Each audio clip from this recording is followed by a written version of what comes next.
আমি হিন্দুর ছেলে, আমি প্রদীপ মন্ডল বলে যাচ্ছি। এই দিলীপ ঘোষের জন্য একটাই ভাঙড়ে পাওনা আছে, আজ না হলে কাল আপনারা দেখতে পাবেন। ভাঙড়ের মানুষ মানবে কম, দৌড় করাবে বেশি, আর এই হাফ প্যান্ট যে কোনো সময় কিন্তু দৌড়াতে দৌড়াতে চলে যেতে পারে। এই দিলীপ ঘোষের জন্য একটাই ভাঙড়ে পাওনা আছে, আজ না হলে কাল আপনারা দেখতে পাবেন। ভাঙড়ের মানুষ মানবে কম, দৌড় করাবে বেশি, আর এই হাফ প্যান্ট যে কোনো সময় কিন্তু দৌড়াতে দৌড়াতে নাকি ভগবান রামের সালাম দিচ্ছেন, প্রণাম দিচ্ছেন। এটা কি আমাদের হিন্দু ধর্মের রীতি? সকালবেলায় হাফ প্যান্ট পরে তিনি যাচ্ছেন রামের পুজো করতে। আসলে ধর্মের একটা বিষ ভাণ্ড নিয়ে ঘুরে বেড়াচ্ছে গোটা রাজ্য জুড়ে। আমরা বিভিন্ন গ্রামে আমাদের হিন্দু ধর্মাবলম্বী যারা মানুষ আছেন, এই বিষের ভাণ্ডকে অমৃতের ভাণ্ড বলে মনে করছি। দয়া করে এই ভুল করবেন না।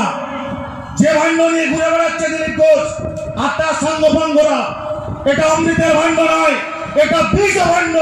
যে খাবে সে শেষ হয়ে যাবে। যে শেষের শুরু স্বাধীনতার পূর্ব সময় থেকে শুরু হয়েছে। মনে রাখবেন, দেশ ধর্মের নামে দেশ ভাগ করতে গিয়ে অখণ্ড ভারতবর্ষকে 3 খণ্ডে ভাগ করা হয়ে গিয়েছে। একদিকে বাংলাদেশ, একদিকে পাকিস্তান। ভেবে দেখুন, আজ যদি সেই ভারত থাকতো, কোনো বাংলাদেশ নয়, কোনো পাকিস্তান নয়, তাহলে এই ভারতবর্ষ পৃথিবীর যে কোনো দেশকে চোখে আঙুল দেখে কথা বলতে পারত। সে আমেরিকায় হোক, আর সে রাশিয়ায় হোক, কিংবা ফ্রান্স। ভেবে দেখুন, ধর্মের বিষ ভাণ্ড নিয়ে সেদিন ভারতবর্ষের দুখানা হাত দুদিকে কেটে দেওয়া হলো। একদিকে পূর্ব পাকিস্তান আর একদিকে পশ্চিম পাকিস্তান। আর সেই বিষ ভাণ্ড সেদিন শ্যামাপ্রসাদ নিয়ে ঘুরে চলেছিল, আর আজ দিলীপ ঘোষেরা নিয়ে ঘুরে বেড়াচ্ছে। আপনাদের কাছে আমি করজোড়ে আবেদন রাখছি, আমি হিন্দুর ছেলে, আমি প্রদীপ আপনাদের কাছে কথা নিয়ে যাচ্ছি। একবার যারা এখানে বিজেপি করছে তাদের কাছে জিজ্ঞাসা করে দেখবেন তো, পাশে বসাবেন, বসিয়ে জিজ্ঞাসা করবেন, ভাই তুই বড় হিন্দুত্ব দেখছিস, বলতো দেখি আমাদের গায়ত্রীটা একবার জপ করে দেখাতো দেখি। চ্যালেঞ্জ করে বলছি, যদি এই নেতারা গায়ত্রী মন্ত্র আপনার সামনে জপ করে দেখাতে পারে, আমি প্রদীপ মন্ডল এই নিউ টাউনের রাস্তায় 100 হাত অক্ষর দিয়ে বেড়াবো।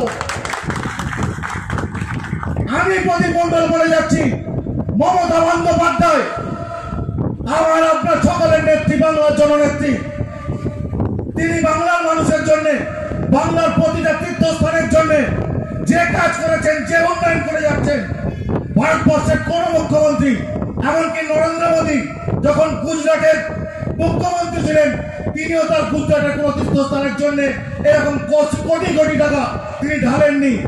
তারকেশ্বরের উন্নতি হয়নি, তারাপীঠের উন্নতি হয়নি। যারা যান তারা বুকে হাত দিয়ে বলুন, এই বিজেপি নেতারা সত্যি কথা বলছে না মিথ্যে কথা বলছে?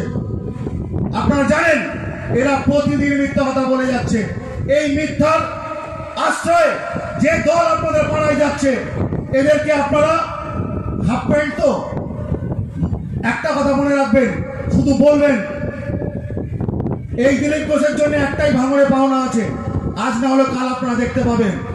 ভাঙড়ের মানুষ মানবে কম, দৌড় করাবে বেশি, আর এই হাফ প্যান্ট যে কোনো সময় কিন্তু দৌড়াতে দৌড়াতে চলে যেতে পারে।